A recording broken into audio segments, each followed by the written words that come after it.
तुम्हाला मार्गदर्शन करण्यासाठी भेटीसाठी घेऊन येतात. तसेच आज या ठिकाणी आलेले प्रसाद कुमटेकर सर मूळचे उदगीरचे, त्यांनी शिक्षण घेतलं पुण्यामध्ये आणि राहतात मुंबईमध्ये. आता त्यांच्या कार्याबद्दल वगैरे मी फार काही खरं तर काहीच सांगणार नाही. आज दोन साहित्यिकांच्या गप्पा तुम्हाला ऐकायला मिळणार आहेत. अर्थात एक देऊळगावकर सर आणि दुसरे प्रसाद कुमटेकर सर. कुमटेकर सरांना आज अतुलजी बोलतं करणार आहे ते तुम्हाला खूप काही ऐकायला मिळेल.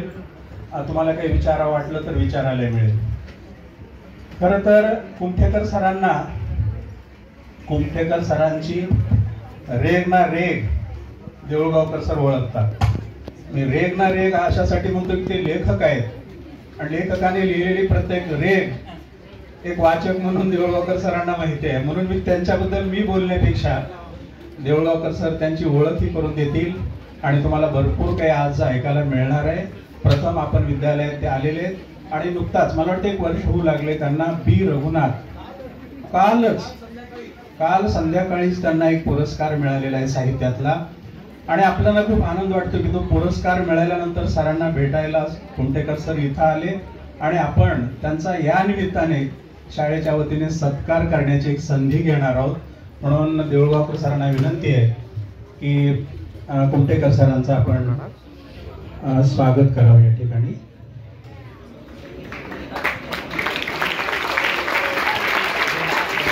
इरावती कर्वे यांचं एक पुस्तक आणि तुम्ही बनवलेली फुलाची कुंडली कुमटेकर सरांना दिली जातात. आणि आता त्या दोघांच्या गप्पा चालणार असल्यामुळे मी सुद्धा त्यांना व्यत्यय आणणार नाही. मी तुमच्यामध्ये बसणार आहे. आपण ते दोघं काय आपल्यासाठी बोलणार आहेत ते सगळ्यांना ऐकायचंय. सरांना विनंती आहे आपण ताबा घ्यावा. बसले सगळेजण. 8वी 9वी का झाल्या सुट्ट्या खूप, गणपतीच्या सगळ्या सुट्ट्या वगैरे झाल्या. काय आहे 8वी 9वी 10वी आपल्याला सगळेजण लातूरमध्ये तर लई विचारतात कोण होणार काही नाही. मला तर काही कळतच नव्हतं काय व्हायचंय काही नाही, काय आवड आहे आपली कळतच नव्हती. आणि तसंच हा माझ्यापेक्षा खूप लहान आहे म्हणून अरेजारेच मी करणार आहे. त्यामुळे आम्ही मित्र असल्यामुळे तसं होऊ शकतं एवढं फक्त लक्षात घ्या. तर आपल्याला अजून एक आहे, इंग्रजी शाळेमधल्या पोरं लई हुशार असते तसं आपल्याला वाटतं. इंग्रजीत शिकलं पाहिजे पूर्ण, मग ते फाडफाड इंग्रजी बोलतात, नाही तर आपलं कसं व्हायचं. हा मराठी शाळेत उदगीरच्या शिकलेला मुलगा, ग्रॅज्युएशन पण उदगीरमध्येच आणि नंतर पुण्याला जर्नलिझम त्याने केलं म्हणजे पत्रकारितेचं. आता एवढं झाल्यानंतर कसं असतं माहितीये का, पुण्यात गेल्यावर आपल्याला काही पण येत नाही, बाकीचे लय हुशार आहेत असं सगळं आपण फार बेकार माणूस तिथनं जात असतो बरं का लातूरचे.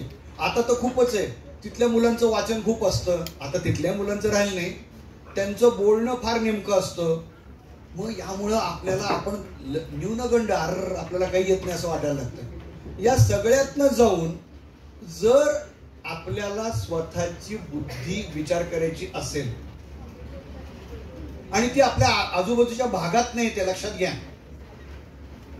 तर आपण काय करू शकतो. आता तिथून पटकन उड्या मारत सांगतो. हा पहिल्यांदा रेडिओ मिरची मध्ये होता. ही FM रेडिओ आहे. तो आपल्या राज्यामध्ये एक महत्वाचे अनेक कार्यक्रम रेडिओ मिरचीने दिलेले आहेत. ही कल्पकता फक्त वेगवेगळ्या नवीन आयडियाज. म्हणजे तेव्हा कोणी टिकत नव्हतं. इंग्रजी चॅनल मध्ये गेला, नंतर लिहायला लागला, रेडिओसाठी लिहायला लागला. आता तो TV सिरियल लिहितो आणि त्याचबरोबर कथा कादंबऱ्या लिहितो. त्याची अनेक एक पुस्तक आणि उदगीरी भाषेत लिहितो. आपल्याकडची भाषा काही कमी नाहीये म्हणून उदगीरी भाषेत त्याचं बगळा नावाची कादंबरी आहे. बारकुल्या स्टोऱ्या नावाच्या त्याच्या गोष्टीचं म्हणजे कथासंग्रह आहे. आत्ता त्याचं इतर गोष्टी म्हणून आलेले. त्याला काल औरंगाबादमध्ये बी रघुनाथ पुरस्कार मिळाला. अतीत कोण नावाचं त्याचं पुस्तक आहे. अशी सगळी पुस्तकं, एकीकडे साहित्यिक म्हणून तो काम करतोय मोठ्या प्रमाणामध्ये, दुसरीकडे TV सिरियल लिहितो. तर या सगळ्या गोष्टीबद्दल आपल्याला जे कुतूहल असतं, सिरियल कशी असते, खरीच असते का काय नाही, इथपासनं गोष्टी कसं लिहितो इथपर्यंत अनेक गोष्टीविषयी आपल्याला जाणून घ्यायचं. मग आता सुरुवात कुठनं करावी, तर मला वाटतं शाळेपासूनच करावी, की शाळेत असताना प्रसाद नेमका कसा होता. शाळेत असताना मला लिहायला यायचं नाही, मी डिस्लेक्सियन आहे. म्हणजे काय सांगा. हा, म्हणजे ज्याला डिस्मॅपियन डिस्लेक्सियन, ज्याला अक्षर म्हणजे तुम्ही सिनेमाला होता ना तो तारे जमी पर, त्यामधला मुलगा पाहिलाय का, त्या पद्धतीचा मुलगा होतो मी. चौथीला माझं नाव काहीतरी नावासारखं काहीतरी लिहिलं, चौथी बोर्ड होतं त्यावेळेला आमच्या वेळेला, तर चौथीला मी काहीतरी नावासारखं लिहिलं होतं, तर माझी आई रडली होती, काहीतरी लिहिलंय ना म्हणून. म्हणजे या पद्धतीचं होतं. पण त्यावेळेला हे होतं की आमच्या वेळेला प्रेशर नव्हतं शाळेमध्ये, लिहायला न येणारी खूप मुलं होती, त्यामुळं मग असंच लिहिलं पाहिजे तसंच लिहिलं पाहिजे असं काही नव्हतं. आणि 50 पेजेसच्या वह्या पण पुरायच्या त्यावेळेला. आता 50 पेजेसची वही तुम्हाला बघायलाही मिळेल की नाही माहिती नाही, पण त्यामुळं चाललं. वाचता मला यायचं. आणि आमच्या वेळेला खूप गोष्टीची पुस्तकं अशी डब्यात, शाळेच्या ह्याच्यामध्ये लायब्ररी नावाची गोष्ट होती, तुमच्याकडे खूप चांगली आहे. आमच्या वेळेला अशा डब्यामध्ये ठेवायचे पुस्तकं. वाचता मला लवकर आलं, त्यामुळं वाचन हा एकमेव आनंदाचं गोष्ट होती. तर मी खूप वाचन व्हायचं माझं. शाळा म्हणजे वाचण्यासाठी एवढं होतं. बाकी वर्ग तुम्ही जशी मस्ती करता तसाच मी होतो, काही फरक नाही तुमच्या माझ्यात.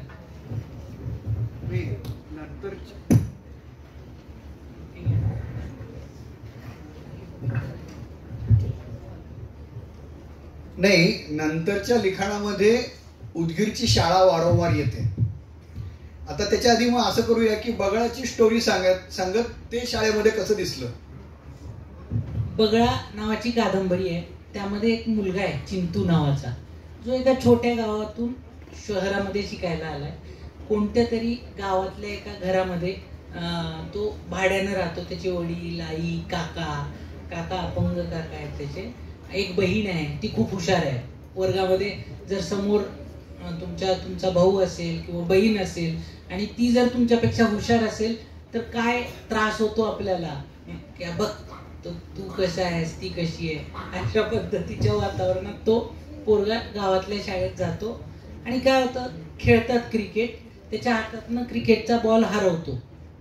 तर त्याचे मित्र म्हणतात आता हे बॉल भरून दे मला, 11 रुपयाचा टेनिसचा बॉल आहे, तर तू 11 रुपये घेऊन ये.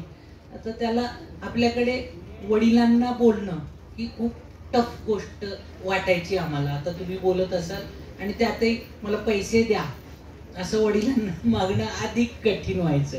तर ह्या मुलाला त्याचे मित्र म्हणतात 11 रुपये दे, त्याला कळत नाही कुठून आणू.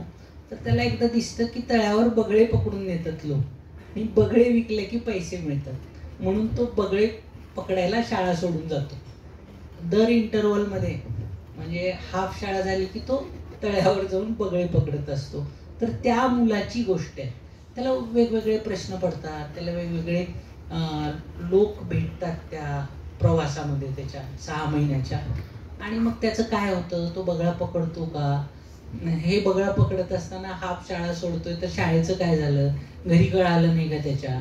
तर असे वेगवेगळे प्रश्न त्या कादंबरीतून म्हणजे उलगडले जातात. नाही म्हणजे हे कसं आहे, आता ही जी गोष्ट लिहिली यातला काही भाग प्रत्यक्ष अनुभवातला असेल, काही भाग कदाचित, म्हणजे आता गोष्ट कशी लिहिली जाते हाच आम्हाला प्रश्न आहे ना. कथा लेखक आमच्या समोर जर बसलाय आणि त्यांनी कथा सांगितली आहे, तर यातला किती भाग स्वतःच्या मनाचा आहे, किती अनुभवाचा आहे आणि किती कल्पना करून लिहिलेला आहे. काही गोष्टी अनुभवाच्या असतात. कोणती गोष्ट आहे ना, तर तुमच्या जे काही तुम्हाला सांगायचं आहे तर तुमचा जो स्वतःचा सेल्फ एक्सपिरियन्स आहे तो असतो. पण तुम्ही किती, तुमचा एक्सपिरियन्स किती, त्याला मर्यादा आहेत ना तुमच्या आयुष्यात. मग आता समजा तुमच्या वर्गात 60 मुलं आहेत, किती चा वर्ग आहे तुमचा, 45 40, तर 40 मुलं, तर एका मुलाचा एक्सपिरियन्स किती असणार आहे, 1 पट. 40 मुलांचा एक्सपिरियन्स किती असणार आहे, आणि अख्ख्या शाळेचा, 2000, अख्ख्या शहराचा अख्ख्या जगाचा सुरुवात कुठून झाली? तुमच्या एक्सपिरियन्स पासून. मग काही काही आता एका शाळेत येतात, एकसारखा डब्बा खाता, त्यावेळेला एकसारखे कपडे घालतात, एकसारख्या घरातून कोणाचे आई वडील 2 नोकरी करत असतील, कुणाची शेती करत असतील, कुणाचा बिझनेस असेल, तर त्या पद्धतीनं घर, त्या पद्धतीनं अनुभव, त्या पद्धतीनं वेगवेगळं खाणं आहे ना. प्रत्येकाला कोणी तिखट खात असेल घरात, कोणाचा डब्बा गुळचिट असेल आहे ना, प्रत्येकाच्या डब्याची टेस्टही वेगळी आहे. तर तो जो अनुभव आहे, तुमचा अनुभव, तुमच्या मित्रांचा अनुभव, तुमच्या आसपासचा अनुभव, सगळ्याचं गरगट होतं. गरगट माहिती आहे ना. आणि त्यातून मग तुमची कलाकृती ज्याला म्हणू, किंवा तुम्ही काही जे लिहिता, तुमची गोष्ट वाढत जाते. नारळ कसा फोडतो म्हणत नाही आपण, नारळ वाढवला जातो. वाढवला कसा? फोडलं की 2 तुकडे होतात त्याचे. नारळ वाढतो, फुटत नाही, बघण्या येते. त्या पद्धतीनं तुम्ही ह्याचा एक्सपिरियन्स हे करता. अरे आपल्या गोष्टीमध्ये त्याची ती गोष्ट मिसळता, त्याची पण मिसळता, आणि तुमची एक मोठी अशी तुमच्या कल्पनेनं म्हणता, पण ते सगळ्यांच्या गोष्टीत बदल करत आपली गोष्ट लिहिता. गोष्ट तुम्ही लिहिता, पण त्यामध्ये सगळं आलं ना. तुमचं बघणं आलं, तुमच्या आसपासच्या लोकांचा अनुभव आला. हा मित्र दिसतो असा, पण त्याच्यामधले गुण मी याच्यात टाकेन, ती तुमच्याकडे शक्यता आहे, कारण तुम्ही लिहिताय ना. उदाहरण सांगा ना, बगळ्यामधलं किंवा बारकुल्या स्टोऱ्यामधलं. आता बारकुल्या बगळ्यामध्ये आहे ना, तो चिंतू नावाचं कॅरेक्टर आहे, चिंतामण प्रसाद. हा, तर आता ते प्रसाद माझं नाव आहे, त्याच्या पुढे मी चिंतामण. मग तो कसा आहे, तर तो ऐकणार आहे पोरगा, तो खूप ऐकतो. त्याला विचारलं तर तो फक्त बरं म्हणतो, आणि तो एक्सपिरियन्स घेत जातो. तर मला असं वाटतं की माझ्या वेळेला आहे ना, मला रस्ते कळायचे नाहीत, डिस्मॅपियन होतो.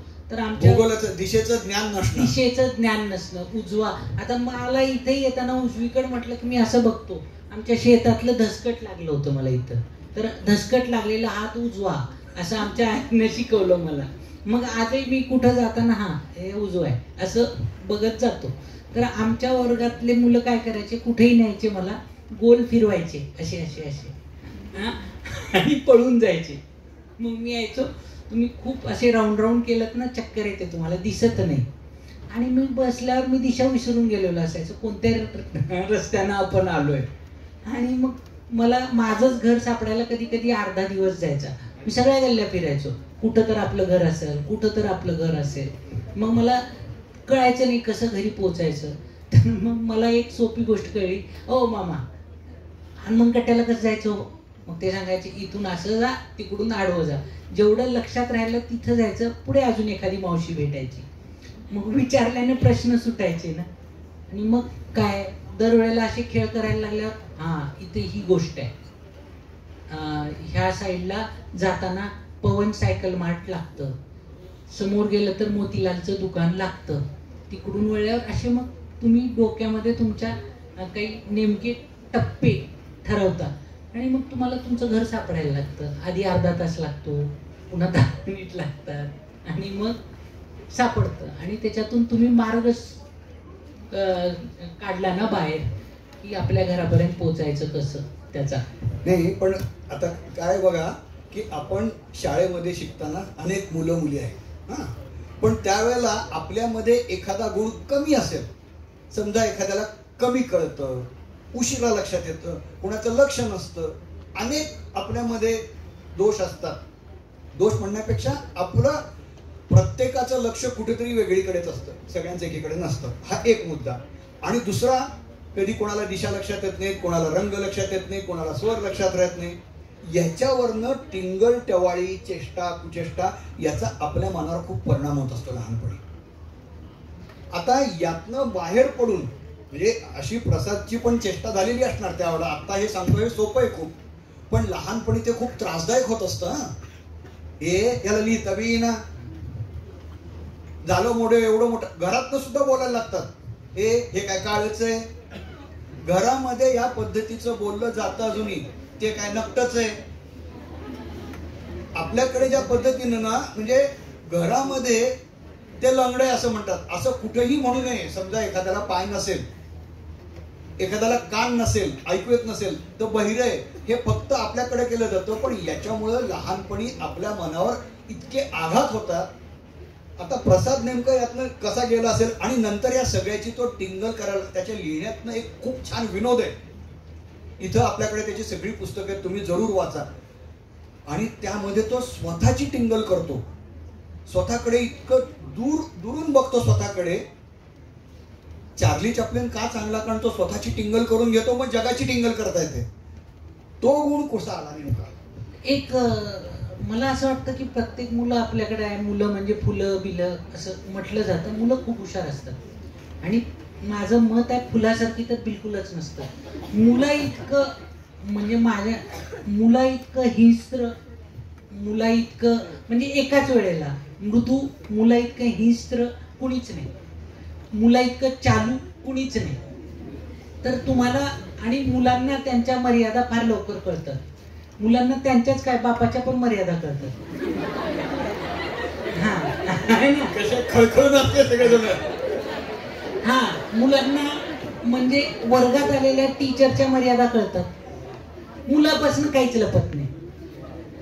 आणि आधी मुलं स्पष्ट बोलतात, मग त्यांना कळतं बाबा ठॅके देतात हे लोक आपण स्पष्ट बोलल्यावर, तर आपण नाही बोलू, आहे ना. तर मुलांबरोबर जसं आहे, एखादं झाड आहे तर त्याला अक्षरशः जेरीला आणतात झाडा.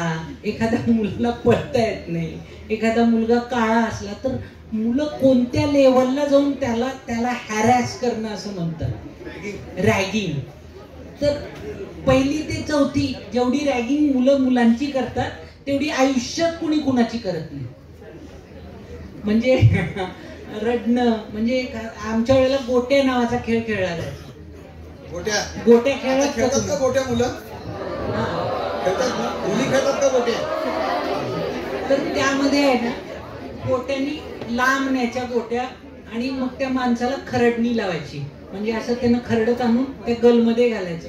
तर अक्षरशः घोटे फुटायचे, म्हणजे कोपरं फुटायचे, रक्त बदाबदा यायचं, तरी म्हणायचे उद्या येऊन दे, पण दे डाव. इतके टफ असतात मुलं.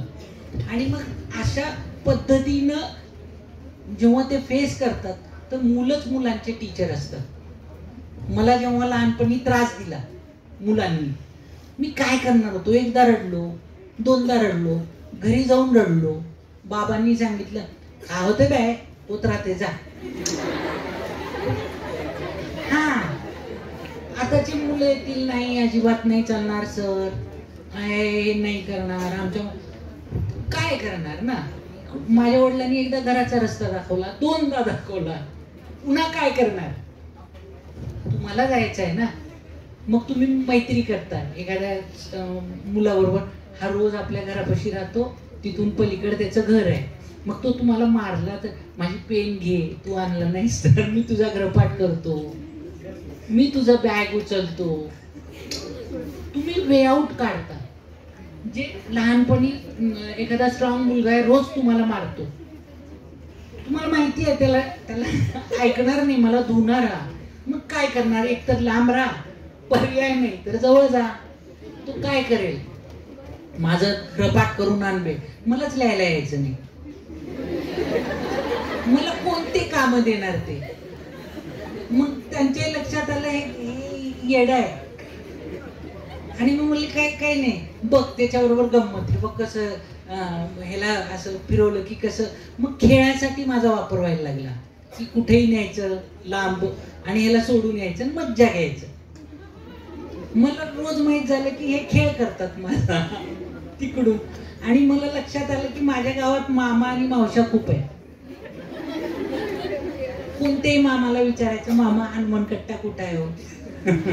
कोणत्याही मावशीला हनुमानकट्टा कुठं आहे, काही म्हणायच्या चल माय तुला सोडते. आणि 100 वेळेला एखादी गोष्टी केली ना, जगातली कोणतीही गोष्ट, घर बदलेपर्यंत तुमचं भाड्याचं तुम्हाला ते पाठ होतं. आणि जर तुमचंच ते घर आहे तर मग काही प्रॉब्लेमच नाही, तुम्ही जाल तिथं. तर सांगण्याचा उद्देश त्रास जरी झाला तरी काय पर्याय काय, जेव्हा सगळे पर्याय संपतात तेव्हा आपला 100 पर्याय उघडतात. वाटेल ते पर्याय घ्यायला सोपं. म्हणजे हे ट्रेनिंग शाळेमधनं झालेलं आहे. लक्षात द्या, शाळा काय काय शिकवते आपल्याला. अवघड परिस्थितीतनं मार्ग आपला आपण काढायचा असतो. आपल्याला सुरक्षित जर आईबापांनी वाढवलं, शाळेमध्ये वाढवलं, तर आपल्याला काही कळत नाही कसं जायचं. आता तुला रस्ता, जसा इथला रस्ता हुडकायचा आहे तसा अनेक अडचणीतनं मार्ग कसे काढायचे हे आपल्याला शोधायला लागतं. लक्षात घ्या. हे आता लातूर फॅक्टरी, मेडिकल इंजिनिअरिंग याच्या पलीकडचं जे शिक्षण आहे ते या पद्धतीचं आणि ते स्वयं शिक्षण असतं. आपण शिकतो, आपल्याला कोणीतरी शिकवतात पुस्तकाच्या बाहेरचं. हे सगळं शिकत असताना तू ज्या गल्ल्यांमधनं हिंडला त्याचं वातावरण त्या याच्यामध्ये आलेलं आहे, बगळामध्ये आलेलं आहे. बारकुल्या हा गाव नेमकं कसं बघत होता उदगीर. गल्ल्यांमधनं जाताना त्या गल्ल्या कशा दिसायच्या, तिथल्या मावश्या कशा दिसायच्या, कोणी लबाड असायचं, कोणी टोचून बोलायचं, कोणी मदत करायचं, हे सगळं बघता आलं पाहिजे. लक्षात घ्या, आपल्याला आपण नीट बघत नाही. मी नीट एकदा सांगतो, पुन्हा एकदा नीट ऐका. आपली सगळ्यात महत्वाची अडचण आपल्याला बघूनही नीट दिसत नाही आणि नीट ऐकू येत नाही. लक्षपूर्वक तो प्रयोग सांग. तो म्हणता मुलांनी उभं राहायचं डोळे मिटून. एक काम करा, कोणती 2 मुलं हे तू उभा राहा, तू उभी राहा, ये इथं उभी राहा. लाजत काही लाजायचं काम नाही. ये माय दोघी या, ये थांबे. आणि शक्य असेल तर तुम्ही जागेवर उभं राहू शकता. सेम प्रयोग आहे. लाजायचं कशाला.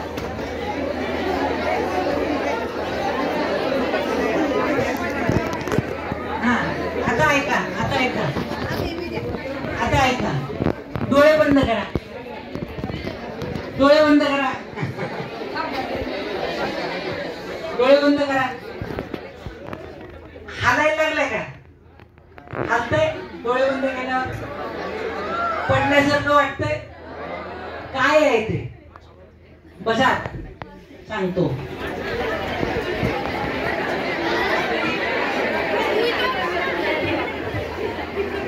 काय आहे माहितीये का, आपलं बॅलन्स आहे ना, बॅलन्स आपलं, आपण मॅट्रिक्स नाही समजणार. एक बॅलन्स स्पायडरमॅन असं केलं की काय जाळी. तर आपल्या डोक्यात असंख्य जाळ्या आहेत. आपण स्पायडरमॅन आहोत, माहितीये का तुम्हाला? नाही ना. आत्ताच मी सांगतो कसं.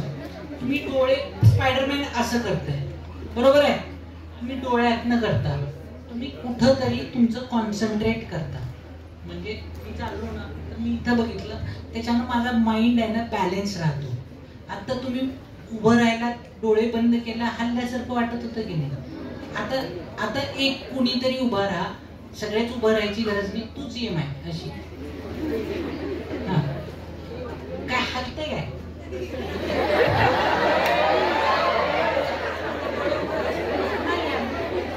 नाही आलं का? तू आता माझ्याकडे बघतीयस, यांच्याकडे बघतीयस, यांच्याकडे बघतीयस. तुझं माइंड आहे ना, स्पायडरमॅनची ती दोरी गेली आहे अशी साटकन, आणि तुला बॅलन्स करते. म्हणजे कुठं तरी बघतीयस ना, ऐकतीयस ना, त्याच्यामुळं तुझा बॅलन्स आहे. तू थांबलीयस, तुम्ही थांबू शकता. आता घरी गेल्यावर तुम्ही जर बघितलं एका पायावर थांबलं तर तुम्ही पडाल. पण एखादा पॉइंट घेतला, एखादा बिंदू लावला ना समोर, तर तुमचं पडणं खूप वेळ थांबतं. म्हणजे बॅलन्स वाढतो. त्याचं कारण आहे ना, तुमचं कॉन्सन्ट्रेशन आहे. तुम्ही बघत जाता. मला सांगा, तुमच्या घरात तुम्ही किती 2 खोल्याचं 4 खोल्याचं, तुमच्या घरात किती वस्तू आहेत तुमच्या रूम मध्ये, तुम्हाला माहिती आहे का? तुमच्याकडे किती पुस्तकं आहेत तुम्हाला माहिती आहे? पटकन सांगा बरं. इथं सांगा, तुमच्या ह्या शाळेत किती खोल्या आहेत, किती वर्ग आहेत? 8वी पर्यंत शिकलाय ना, 9वी पर्यंत शिकलाय ह्या शाळेत, आणि तुम्हाला तुमचे वर्ग माहिती नाही. किती वर्ग आहे?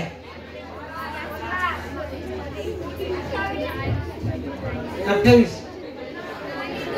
म्हणजे बघा काय बघता मग, आम्हाला आमच्या शाळेचा कोपरा न कोपरा माहित असायचा. किती झाड आहेत तुमच्या शाळेच्या आजूबाजूला? काय बघता ना, तुमच्या शेजारी किती घर आहे?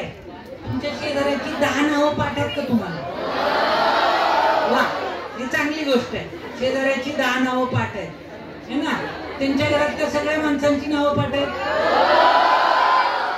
ही शाळा भारी आहे, पण शाळा माहिती नाही, ही जागा आवडत नाही,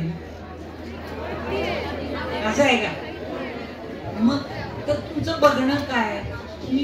तुमच्याकडे किती पुस्तकं आहेत, तुमच्या आवडीचे किती गोष्टी आहेत, तुम्हाला मॅप करता आलं पाहिजे, माहीत असलं पाहिजे ना. नंबरानं तुम्ही येताना किती टर्न घेता, राईटला कितीदा वळता, लेफ्टला कितीदा वळता, कधी नोटीस केले? नाही, आता तो प्रयोग आहे ना, त्याच्या आधी सांगून मग पुढे जाऊ. तुम्ही उभं राहा कधीही एकट्यानं, शांतपणे डोळे बंद करा. तुम्ही इकडं किंवा इकडं हालायला लागता, त्याच्याकडे लक्ष द्या आणि हळूहळू तुम्ही पहिल्यांदा 5 सेकंद, मग 10 सेकंद जर तुम्ही उभं राहिलात तर तुम्हाला शांतपणा आणि तुमचे एकाग्रता वाढेल. हा एक प्रयोग त्यांनी सांगितला म्हणून. आता आपण आधीच्या गोष्टीकडे जाऊ की गावामधल्या लोकांशी नातं असणं. आता सध्या काय झालेलं आहे, आपलं नातेवाईकाशी नातं, घरात नातं हे हळूहळू थोडंसं कमी होत चाललंय. प्रेम कमी झालं असं मोठे लोक म्हणतात. ते पूर्वीचं नेमकं वातावरण काय होतं तुमच्या गावात? आमच्या गावातलं वातावरण म्हणजे आता कोणाच्या घरी कार्यक्रम आहे तर आम्ही जायचो, आमच्या घरातली सगळी कामं आम्ही करायचो. स्वयंपाकापासून भाज्या चिरण्यापासून सगळी कामं आम्हाला यायची.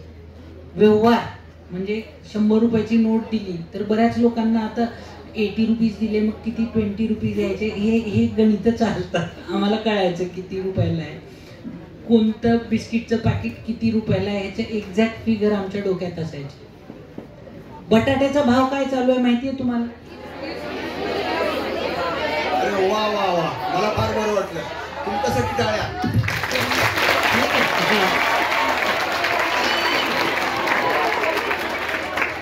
गोडा तेलाचा किती? तुमची म्हणजे खरंच सांगू का, तुम्ही लई भारी आहात. नाही, या छोट्या छोट्या गोष्टी माहित पाहिजेत. घरात किती तेल लागतं आपल्याला, 4 माणसात किती लागतं, मग तुम्ही प्रत्येक गोष्ट बघायला शिकता ना. लातूरला किती ट्रेन येतात, किती ट्रेन येतात रोज, त्यांचे टायमिंग्स काय आहे, साधी गोष्ट आहे ना. कोणत्या बसचा नंबर काय आहे, कुठलं पासिंग आहे, पासिंग तर राहिलं का? हा, तर ह्या गोष्टी माहित पाहिजेत. छोट्या जनरल नॉलेजचे मजा येते, तुमचं नॉलेज वाढतं आणि ह्याच गोष्टी पुढे नेणार आहेत. रस्ता कुठं जायचा आहे, काय आडलं तर विचारायचे प्रॉब्लेम, आणि तुम्ही ठरवता की हा माणूस विचारण्यासारखा आहे का, ते सुद्धा कळायला लागतं. बरं म्हणजे चाललाय झोकांड्या देत तर तुम्हाला आपोआप कळतं लहान मुलांना. आता काय लांब राहायचं. एक कंटाळा आलाय का तुम्ही जो बोलत असाल ना, खरोखर आपल्याला राग होईल, कंटाळा असेल तर आपण थांबूया नक्की ना. मग तुम्ही तिकडं बोलायच्या ऐवजी इकडं बोला. आता तुमच्या वतीनं मग मी तुम्हाला इंटरेस्ट पाहतो असं, टीव्हीवरच्या सिरियल कशा लिहिल्या जातात असं विचारायचं का आपण? टीव्हीवरच्या सिरियल लिहिण्याचं एक तंत्र आहे, एक गोष्ट आहे. तुम्ही कापूस कोंड्याची गोष्ट ऐकली आहे का? नाही, तर सोपं आहे ना. कापूस कोंड्याची गोष्ट ऐकली आहे का? नाही, काय म्हणताय? कापूस कोंड्याची गोष्ट ऐकली आहे का? वाढवत जाता ना, तर एक स्टोरी आहे. एवढीच गोष्ट असते. नाही काय म्हणतोस, कापूस कोंड्याची गोष्ट ऐकली का? नाही. अरे नाही काय म्हणतोस, कापूस कोंड्याची गोष्ट ऐकली. पुढं काही नाहीये. कापूस कोंड्याची गोष्टच नाहीये ती, तरी पण एवढंच म्हणायचं कापूस कोंड्याची गोष्ट ऐकली का? नाही. मग सांग ना काय म्हणतोस, कापूस कोंड्याची गोष्ट ऐकली का? अरे पण सांगी काय म्हणतोस, कापूस कोंड्याची गोष्ट सांगू का? ही कापूस कोंड्याची गोष्ट आहे, ही पहिलीच असताना सांगितली जायची आम्हाला. पुढं आणि त्या पद्धतीची गोष्ट. आता एखादी गोष्ट आहे मोठी, आता सिरियलचा पट मोठा असतो ना. म्हणजे माझ्या वेळेला काही सिरियल 13 वर्ष चाललेले, म्हणजे माझं शिक्षण 4 दिवस सासूचे नावाची एक सिरियल होती. हा तेव्हा मी कॉलेजला होतो, माझं शिक्षण झालं, मी MTVला लागलो, मी आलो, माझे बाबा तेव्हापासून बघायचे. दरवेळेला विचारायचो काय झालं, 4 दिवस सासूचे संपले का नाही. ते 4 दिवस 13 वर्ष संपले नव्हते. तर सांगण्याचा गोष्ट आता ही जी आहे वरवरचं झालं की लॉंग मोठं, पण रोज 30 दिवस अर्ध्या तासाची सिरियल चालते, त्याच्यामधले कॅरेक्टर्स आहेत. म्हणजे थोडंसं टेक्निकल जाईल पण सोपं. एक गोष्ट आहे, एक लहान मुलगा होता, तो रोज शाळेत यायचा, सोमानी शाळेमध्ये. पहिलीत गेला, मग तो दुसरीत गेला, मग तिसरीत गेला.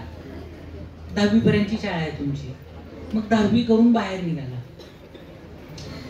नवं काय, पहिलीत गेला, स्टेज ड्रेस, फक्त उंची वाढली असेल ना, दुसरी तिसरी चौथी, मग त्याच्यामध्ये गोष्ट टाकायला लागेल. तो आला, मग एकदा काय झालं, पहिलीच्या वर्गामध्ये त्याला मार्कच पडले नाहीत, सगळ्या विषयात फेल झाला. मग त्याच्या आईला टेन्शन आलं, हा दुसरीत कसा जाईल, गोष्ट व्हायला लागली ना त्या मुलाची. मग आईनं त्याला स्वामी गुरुजीकडे ट्युशनला पाठवलं आणि स्वामी गुरुजी त्याला रोज रट्टे द्यायचे. मग तो कंटाळला, काय करू मी, शाळा सोडून देऊ का. आणि मग तो निघाला लातूर रेल्वे स्टेशनकडे. मग जाताना स्वामी गुरुजी दिसले त्याला रस्त्यात. अरे बापरे, हे पुन्हा मारतील मला. तो पळत वापस निघाला, एका कोपऱ्यावर जाऊन बसला. तिथं दुसरीचा मुलगा होता. तो म्हणला, त्याच्याकडे म्हणला, अरे मी पहिली पास होत नाही. तो म्हणला, अरे माझंही तसंच झालेलं. मग मी हे केलं आणि मग स्वामी गुरुजीकडे गेलो आणि त्यांना म्हटलं, मला हे सब्जेक्ट समजत नाही आहे, तुम्ही समजवा. त्यांनी समजावलं. मग तो मुलगा गेला स्वामी गुरुजीकडे आणि त्यांनी समजवलं आणि तो पास झाला. सेमच गोष्ट आहे. इव्हेंट्स आले ना की तो घाबरला, त्याच्याकडे ट्युशनला आला, गोष्ट वाढत गेली, गोष्टीमध्ये कॉन्फ्लिक्ट येत गेली. कॉन्फ्लिक्ट काय, कोणती जगातली गोष्ट आहे ना, कॉन्फ्लिक्ट शिवाय होत नाही. सिच्युएशन कॉन्फ्लिक्ट पाहिजे. म्हणजे आता हा मुलगा आहे, पहिलीत आला, दुसरीत गेला, तिसरीत गेला, सो बोरिंग ना. पहिलीत त्यानं टॉप केलं, काहीतरी इव्हेंट आला. पहिलीत तो नापास झाला, काहीतरी इव्हेंट झाला. तो मग नापास झाला किंवा पास झाला, गोष्ट संपली ना एका झटक्यात. मला तर रोज वाढवायची आहे डेली सोपची गोष्ट, मग मी काय करेन. ती वाढवावी का लागते, ते वाढवणं कोण सांगतात. म्हणजे 13 वर्ष सिरियल चालेल असं सुरुवातीला तर काही ठरलं नसेल. नाही, अजिबातच. मग ते कोण करतं हे सगळं. ऑडियन्स ठरवते. एखादी सिरियल आहे ना, पाहणारी लोक किती आहेत त्याच्यामध्ये TRP GRP तुम्ही ऐकलात, टेलिव्हिजन रेटिंग पॉइंट, त्याच्यावरनं ठरतं की कोणती सिरियल चालते. अरे वा, हा आता मी राजा राणीची जोडी म्हणून सिरियल लिहायचो, तर त्या मी लिहिलेली आहे ती. किंवा पिंकीचा विजय असो. आता इंद्रायणी पाहताय का कोणी, हा, तर इंद्रायणी मी लिहितो. तर ती इंद्रायणी होती, मग ती मोठी झाली, आता मग तिचं लग्न झालं, मग तिच्या आयुष्यात काहीतरी आहे, काही ना काही रोज करायला लागेल ना मला. कॉन्फ्लिक्ट दरवेळेला काहीतरी त्रास द्यायला लागेल तिला, मग त्रासाची गोष्ट होते. पण मग हे एका अर्थानं श्रोत्यांना प्रेक्षकांना फसवणं आहे का. नाही, अजिबातच नाही. एंटरटेनमेंट पाहिजे ना त्यांना. हो, पण ह्या बघण्यातनं श्रोत्यांची काही बौद्धिक उंची वाढते का, तुम्ही त्यांना काही ते खेळवत राहता. हा, भावनेला खेळवत राहता. आम्हाला इथं म्हणायचं आहे की तुम्ही चॉकलेट खाताय, डेअरी मिल्क, आणि तुम्ही म्हणताय की ह्याच्यात पोषण मिळत नाहीये. पोषणासाठी दुसऱ्या गोष्टी आहेत ना, डिस्कव्हरी आहे.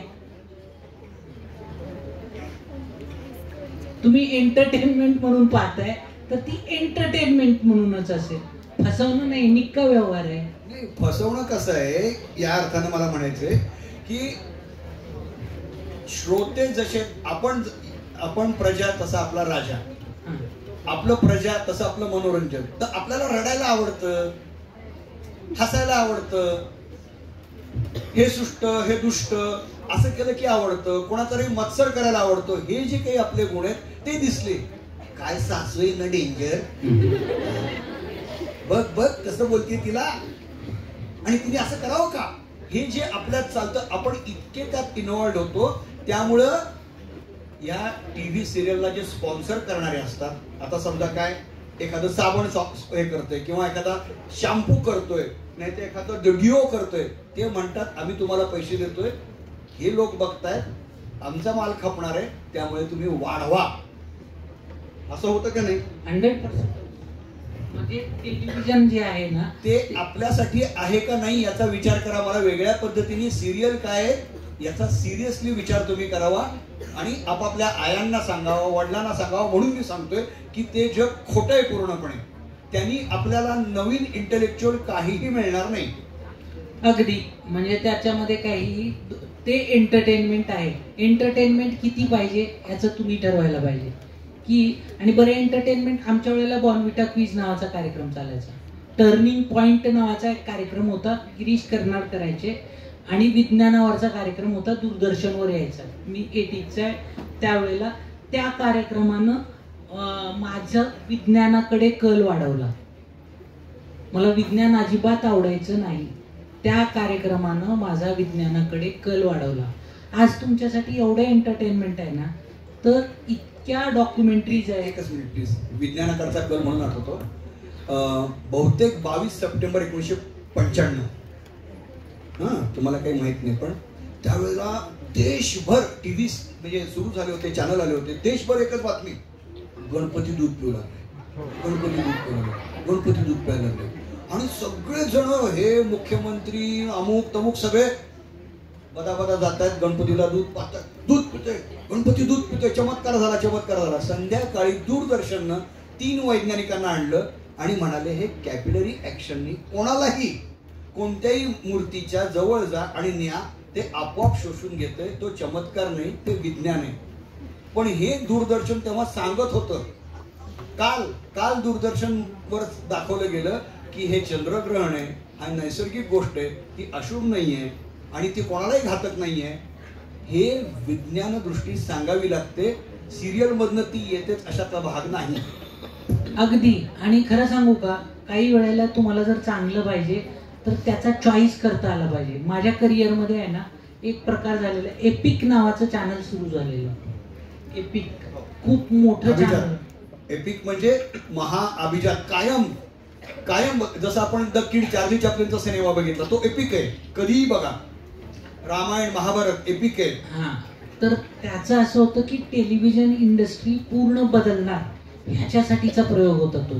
तर त्या एपिक चॅनलमध्ये बेस्ट म्हणजे रवींद्रनाथांच्या गोष्टी, राजा की रसोई कोणी पाहिलं असेल तर ते एपिकचं प्रोडक्ट आहे.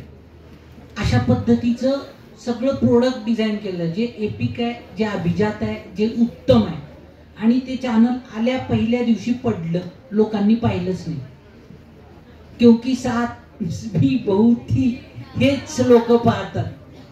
आणि त्याचं प्रोडक्ट काय होतं, आमच्या वेळेला दूरदर्शन चालायचं, त्याचं प्रोडक्ट मी आहे. मी सिरियल करतो, माझा उदरभरण त्याच्यानं होतं, पण मी बरंच काही दुसरं पण करतो. एपिक साठी मी शो लिहायचो, चालला नाही तो. म्हणजे चांगलं काही जे गंभीर आहे, विचार करण्यासारखं ते चाललं पाहिजे का नाही. 1955 साली सत्यजित रायनी पथेर पांचाली नावाचा सिनेमा काढला, तो बंगालमध्ये चालला. अतिशय गंभीर सिनेमा असून असे सिनेमे चालवावे लागतात, नाहीतर करण अर्जुन आणि राम लखन हे सिनेमे चालतात, त्यातनं काहीच मिळत नाही. ते प्रसाद त्याला मनोरंजन म्हणतो, पण मी त्याला मनोरंजन म्हणत नाही. जिथं माझी बुद्धी गहाण पडते ते मनोरंजन असू शकत नाही. एखादी गोष्ट मी बघितल्यानंतर मला काहीतरी त्यातनं नवीन मिळालं पाहिजे, नवीन विचार करता आला पाहिजे, तर आणि तरच ते मनोरंजन असतं. त्यासाठी मी काही बघेन, मी काही वाचेन.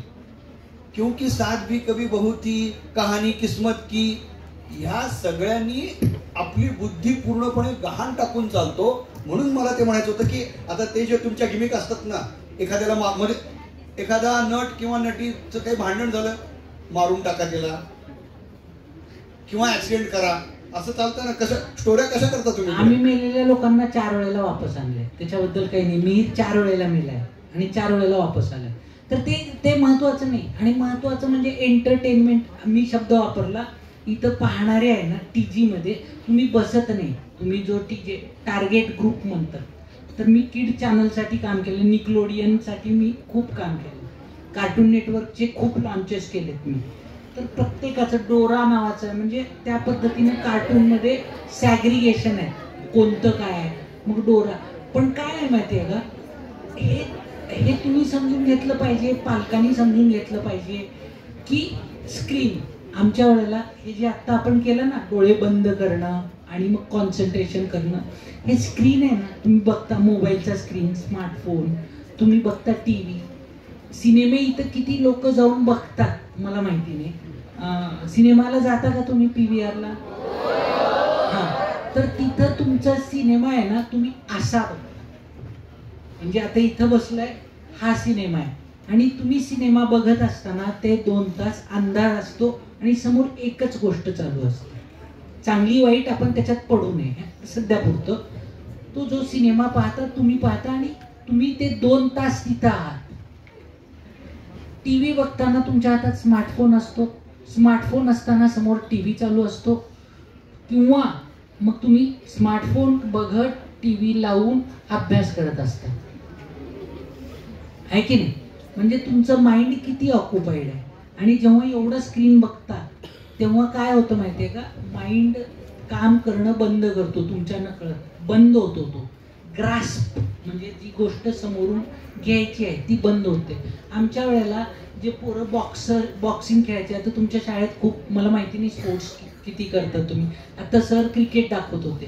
तर एक रिफ्लेक्सेस नावाची गोष्ट असते, म्हणजे समोरच्यानं बॉल टाकला, तुम्ही तो जज केला, त्यावेळेला बॅट समोर आणली आणि चेंडू बाहेर भिरकावून दिला.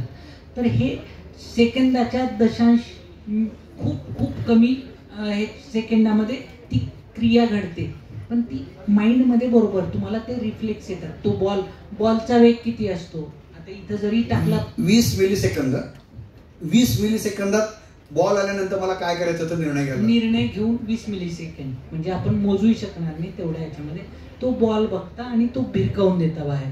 पण जेव्हा तुम्ही कॉन्सन्ट्रेट, तुम्ही स्क्रीन किंवा बाकी गोष्टी करताना तुमचे रिफ्लेक्सेस कमी होत जातात.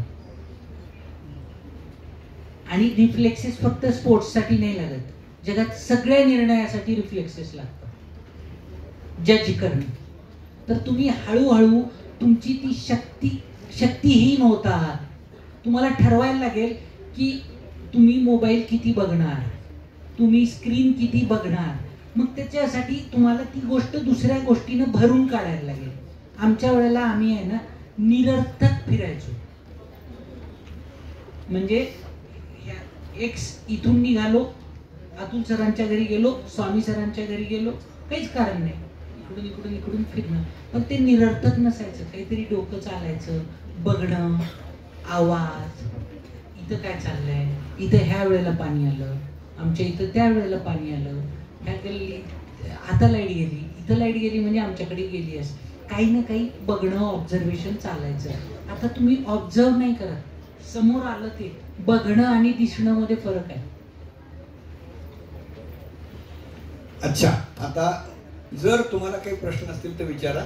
आमचं बोलणं आता आम्ही इथं थांबवतो. तुम्हाला काही प्रश्न असतील तर विचारा, नाहीतर आपण पुढचे वर्ग चालू करू. आणि प्रश्न विचारायला घाबरायचं नाही बरं आयुष्यात कधीच.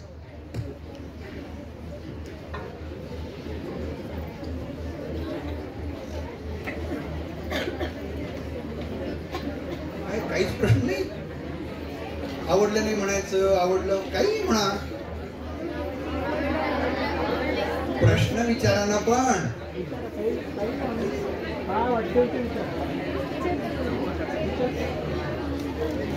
शिक्षकांनी प्रश्न विचारले तर चालते.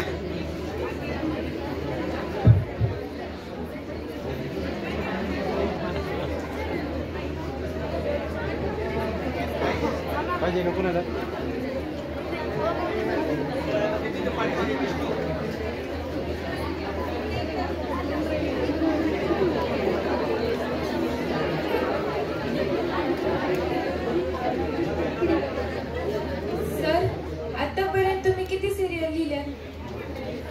भारी आहे. कमीत कमी 20 नाव. मी लाफ्टर चॅलेंज तुम्ही पाहिले का कोणी? त्याचा पहिला सीझन मी डिरेक्ट केलाय. सुनील पालवाला. तुम्ही MTV म्हणजे रणबीर माझ्या पोरीला रोडीज वगैरे कोणी पाहिले? त्याचे 6 सीझन मी डिरेक्ट केले. अजून 20 म्हणलं तुम्ही. 20चे पण नाव पाहिजे होते. आता 20चे नाव कसे सांगणार? कहाणी घर घर की, सास भी कौवी बहू की, आत्ताचे लेटेस्ट इंद्रायणी, पिंकीचा विजय असो, काय चायला अजून राजा राणीची जोडी. परत आता हा भैरवनाथ, जोगेश्वरीचा पती भैरवनाथ. आय डोंट नो तुम्ही बघितले की नाही. इंटरेस्टिंग म्हणजे मी भारतातला पहिला फार्मर्स रियालिटी शो केलाय, दॅट इज खेत खेत में. आत्ताच 1 वर्षापूर्वी आला. तो बघावा तुम्ही.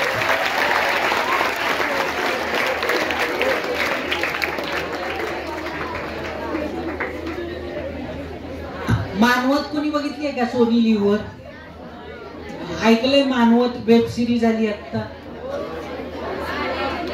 हा ती मी लिहिली होती.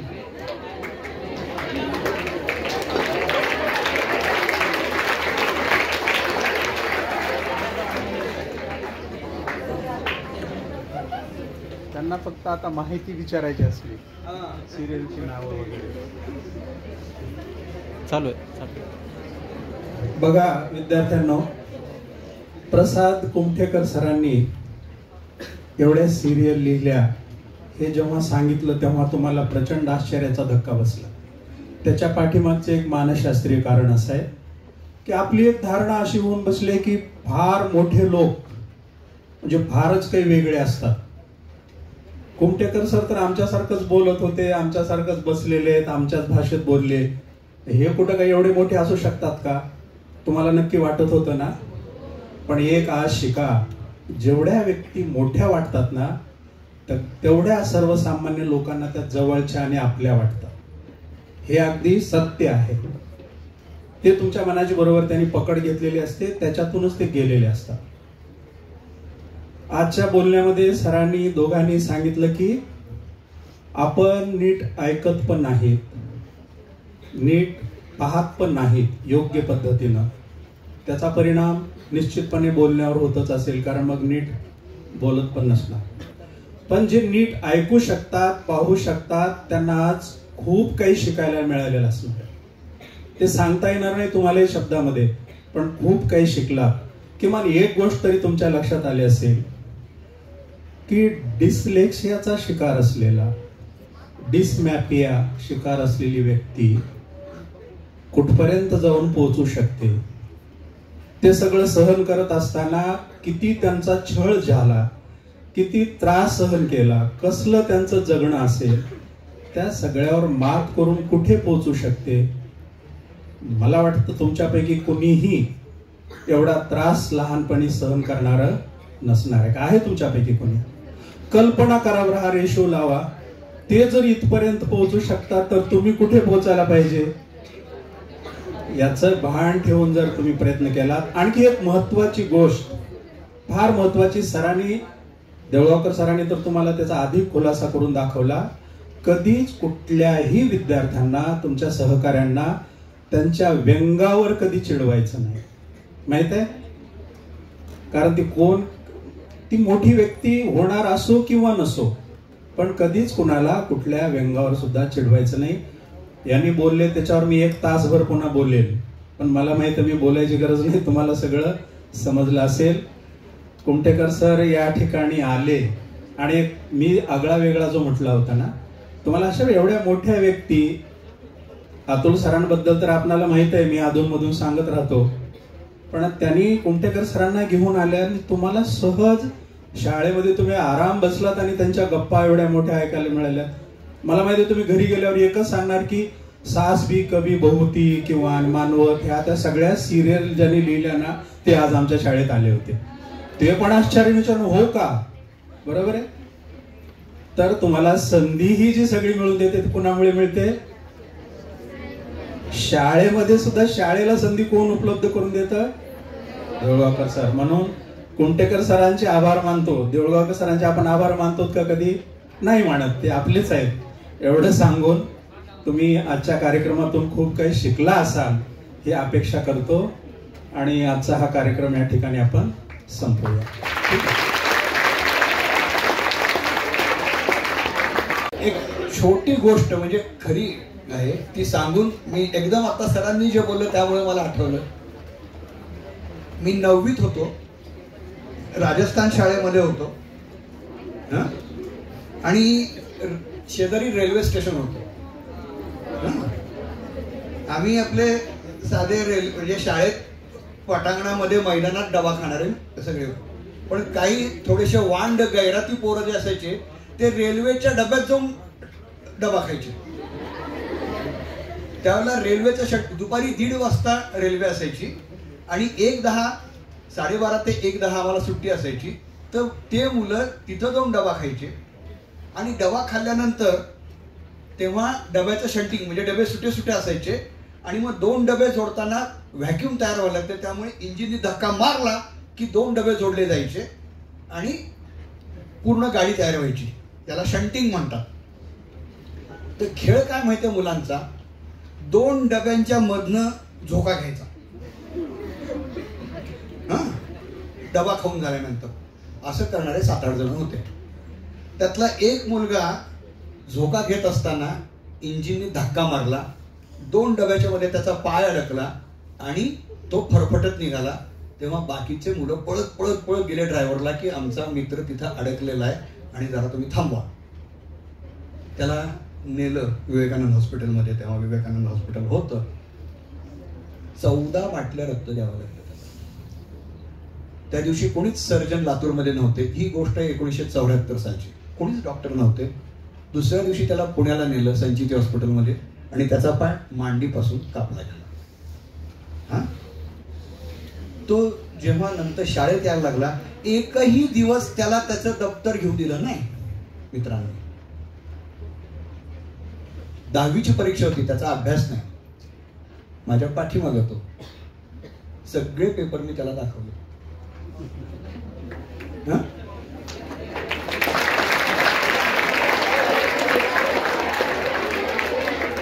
हे वाईट आहे पण मला ते करणं भाग होतं. मला येणारे शिक्षक मला म्हणायचे म्हणजे तो कसं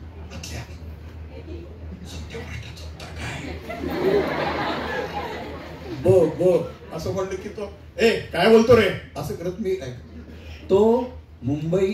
तो नंतर रशियाला गेला, 12 वर्ष रशियात राहिला. भारत पाक संबंधावर त्यानं PhD केली. आंतरराष्ट्रीय संबंधाचा तो सध्या जगातला महत्वाचा अधिकारी आहे. युक्रेन मधनं विद्यार्थ्यांना कसं आणावं हे सरकारनं त्याला विचारलं होतं. श्रेय मोदींनी घेतलं. हा भाग सोडून द्या. जगातले कोणी तो मुंबई विद्यापीठात युरेशियन स्टडीज डिपार्टमेंटचा तो डायरेक्टर आहे. जगातनं कोणीही मुंबईमध्ये आलं तर त्याला भेटल्याशिवाय जात नाही. या सगळ्याचा पाया त्या 9वीच्या गोष्टीमध्ये दडलेला आहे. एक अपंग मुलगा म्हणून त्याला कधीही कोणी लंगडं म्हटलेलं नाही. आणि तो जर तिकडं जाऊन आणि त्याला आत्मविश्वास कुठाला आपल्याकडे थोडंफार तरी कोणीतरी बोलत होते. रशियामध्ये गेल्यानंतर त्याला उलट आदराची वागणूक मिळाली. आपल्याकडे अजूनही अपंगांना रेल्वेमध्ये बसमध्ये चढायला नीट सोयी नाहीये. त्या सगळ्या तिथं त्याला मिळाल्या. त्यातनं त्याचा आत्मविश्वास वाढला. भारतातनं कोणी राज कपूर, अमिताभ बच्चन, राजीव गांधी कोणी गेलं तरी रशियात सांगायला. इथून तिथे गेला तेव्हा त्याला रशियन येत सुद्धा नव्हती. बसवेश्वर कॉलेजमध्ये शिकलेला. या सगळ्या अडचणीवर आणि तोपर्यंत 2nd क्लास पास होत होता शाळेमध्ये. सांगायचा उद्देश असा, आपल्यामध्ये खूप काही असतं ते आपल्याला त्याचा शोध लागावा लागतो. स्वतःचा शोध, त्यासाठी जागरूक असावं लागतं. त्यासाठी हे उदाहरण आणि आत्ताचं उदाहरण. बाकी तुम्ही बघा. धन्यवाद. सरांनी तो प्रसंग सांगितल्यापासून मी एवढा प्रचंड काळजीत होतो म्हणून उठून उभा राहिलो. उद्या तुम्ही वर्गात कुणी कॉपी केला आणि माझ्या समोर आणलं तर तुम्ही म्हणाल तर तो प्रसंग तुम्ही समजून घ्या. कुठली वेळ आली होती सहकार्यावर, मित्रावर, त्याची क्षमता काय होती, त्या परिस्थितीतून बाहेर काढण्यासाठी सरांनी मदत केली आहे. तुम्ही त्या पद्धतीनं करू नका एवढं सूचना तुम्हाला देऊन संपवतो.